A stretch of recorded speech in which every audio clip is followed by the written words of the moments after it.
I almost got kidnapped. This happened during my freshman year of college.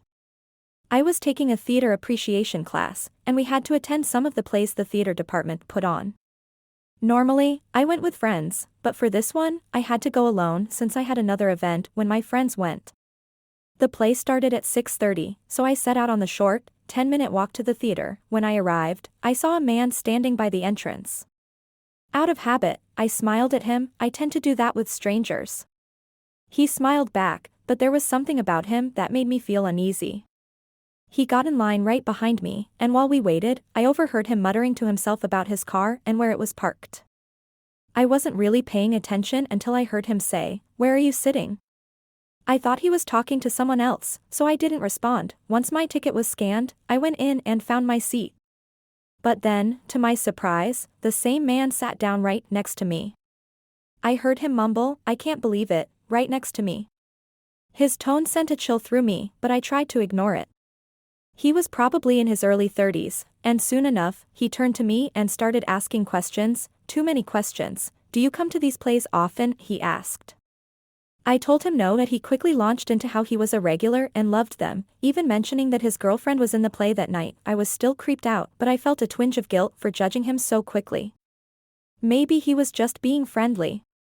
But then something strange happened. Everything I said, he had the same interests, the same experiences. It was unsettling. When he asked what kind of music I liked, I decided to mention Regina Spektor, a lesser-known artist, thinking he wouldn't know her. His response: "Oh, I love Regina Spektor. She's amazing, I listen to her all the time." It was too much. He was agreeing with everything I said, and the more he did, the more uncomfortable I felt. Right before the play started, a woman around his age sat on my other side. The moment she sat down, he went quiet. Then, oddly, the woman struck up the same kind of small talk with me. She even asked similar questions, almost as if they had compared notes. As she talked, she touched my arm a few times, in this weird, too familiar way, just like the man had done earlier. I felt trapped between them. Thankfully, the play started, and everyone went silent. But I could still feel their eyes on me, watching me, the whole time. At intermission, the man offered to get me something from the concessions. I declined, but he kept insisting. "I'll surprise you," he said, his tone a little too eager. I kept saying no, but he seemed frustrated and eventually got up to leave. As soon as he was gone, the woman picked up right where he left off, asking me about singing because she thought my voice sounded pretty. I told her I used to sing in high school but had stopped.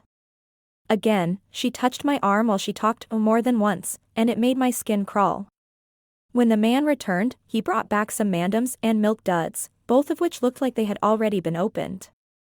He offered me the Milk Duds, and I declined. He didn't eat them either, just placed them on the floor, like he wasn't sure what to do next. Then, he started asking more personal questions, about my family and whether I came to college alone.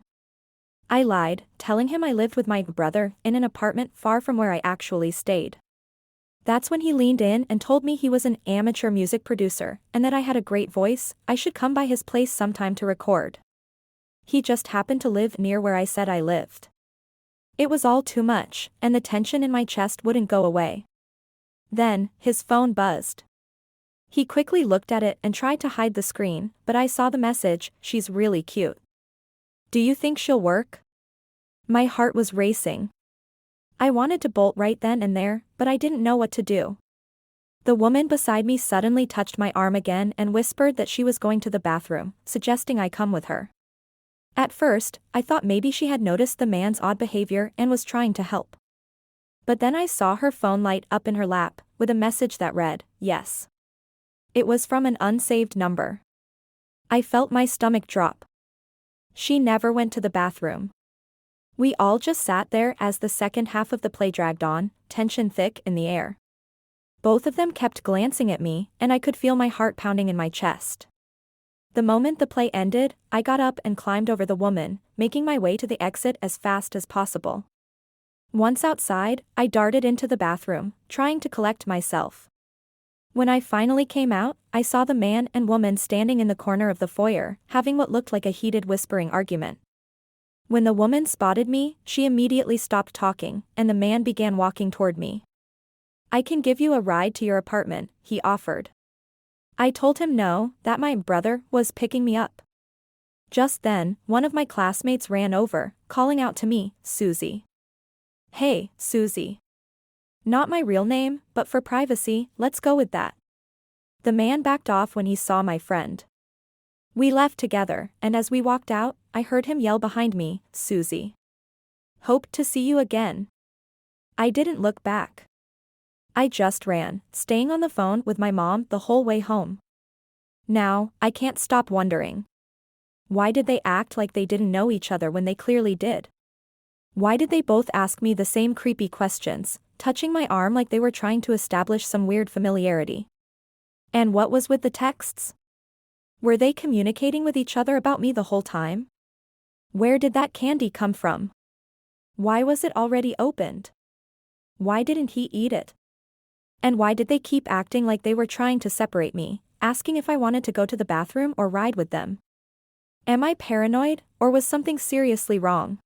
/ I had help with making this story clearer, but the experience is entirely accurate and happened to me. / Also, a girl had been abducted, trafficked, and murdered in my college town a year or two before I was there. The whole situation makes me uneasy.